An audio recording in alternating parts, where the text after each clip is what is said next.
Hey you guys, Amber J here from Best Bets Trades, just coming on to give you guys an update on how we made out today. I wanted to go over the call and put triggers that Gundy gave us prior to market open. So we had Tesla call and put triggers as well as AMD call and put triggers. If you guys aren't aware, Gundy's also been going live every single day prior to market open around 8:30. So make sure you subscribe to our channel and click on the bell icon so you're not missing out on those lives. They're jam-packed with valuable information, teaching us like where he gets his price levels from, and giving us call and put triggers on the different stocks. So it's not just these two stocks that are in our alert section. He has other stocks that he's gone over. So, and also as well, because he's live, if you have a stock that you're looking at, you can just type it in the chat and he will give you call and put triggers for the stock that you're looking at. He These work best with Gundy's indicators, the call and put triggers. So while you're playing, we like to follow with his indicators. And right now we are doing a 30-day free trial. So if you guys are interested, you can join free for 30 days and you get access to everything. All of Gundy's indicators, live trading at market open, our video lesson library, what we look for when we're taking trades, our strategy, all of that good stuff is in the Discord. So do yourself a favor and join the Discord, and you could be trading with us as early as tomorrow morning. Our indicators do work with TradingView, so you do need to have a TradingView account to be able to follow along and get access to the indicator. So I just wanted to let you guys know that. So for Tesla, we got call and put triggers on Tesla. The puts were triggered at 120.74 and the first price target did not hit, but the calls were triggered at 122.89. The first price target hit at 123.67 and the second price target hit at 124.57. And then for AMD, the puts were triggered at 67.80. The first price target hit of 67.51 and the second price target was off by just 1 penny. The price target was 67.21 and it got to 67.22. So I'm going to go over Tesla and AMD and show you how we play it. I just wanted to let you guys know as well that trading in this market the last couple days has been very tricky, even for experienced traders. We've gapped up every single day and we've just kept going up and up and up. So it just has been really tricky. And as you can see, like all afternoon, it's just like really choppy price action. So the best moves are typically in the morning, but normally you get a better move in the afternoon a little bit, but nothing. So I just wanted to let you guys know that it's a lot easier to see the movement after the chart is already played out, but it's a little bit different when you're playing the chart as it's going, because you do not know what the next candle is going to do. So we have full faith and trust in Gundy's indicators, and I'm going to show you how using his indicators they play out here on Tesla. So this morning Tesla opened and we did get the sell signal on Tesla, and these EMAs do act as really strong support or resistance. So the 50 EMA is in the purple.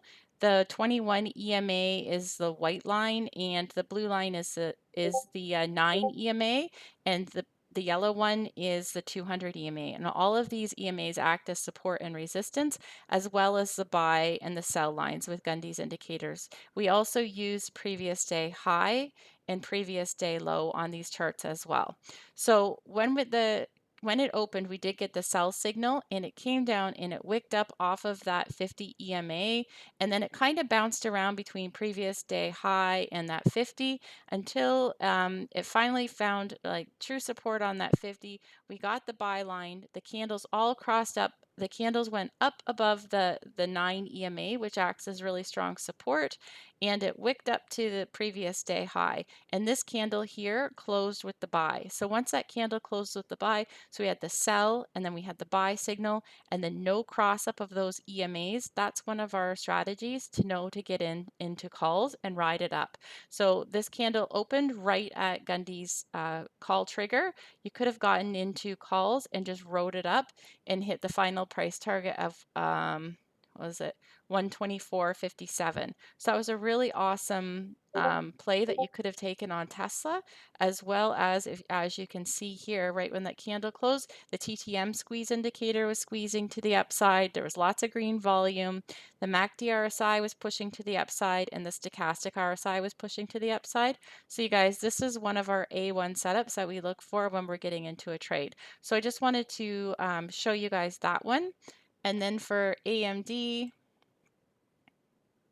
was a little bit tricky today as well, but one of the things that we look out for, we have previous day high here. We did get the sell signal and the candles broke below all of those EMAs and they were crossing together at the same time. So we knew it was a good opportunity to get in the puts. The TTM was squeezing to the downside, the MACD RSI was pushing to the downside, and the stochastic RSI was pushing to the downside. So you could have gotten in here and just wrote it down to the 200. Also his put trigger triggered there. It came back up, tested previous day high, and then it pushed down to hitting almost a second price target of 67.22. So really awesome plays that you could have taken. I probably wouldn't have taken this play here just because that 200 acts as really strong support or resistance, and it acted as really strong support 1, 2, 3, 4 times, 5 times here. So I wouldn't have probably gotten into that play. But typically we did get the buy, we did get the sell, and it pushed down and it dropped. So the only thing that would have deterred me was that 200 EMA, but everything else was pushing to the downside. The TTM squeeze indicator was pushing down, the MACD RSI was pushing down, and the stochastic RSI was pushing down as well. So I just wanted to go over that with you guys. It has been pretty tricky trading in the last couple of days. So I mean, reading the charts afterwards in hindsight is a little bit easier, but you do have to have trust and faith in the indicators and just get in and out and set a tight stop loss. Cut your losses early and take your profit when you're in them. So that's all I have for you guys today. I hope you have a great evening, and remember, join the Discord and you can be trading with us as early as tomorrow morning. Have a good night, everyone. Take care.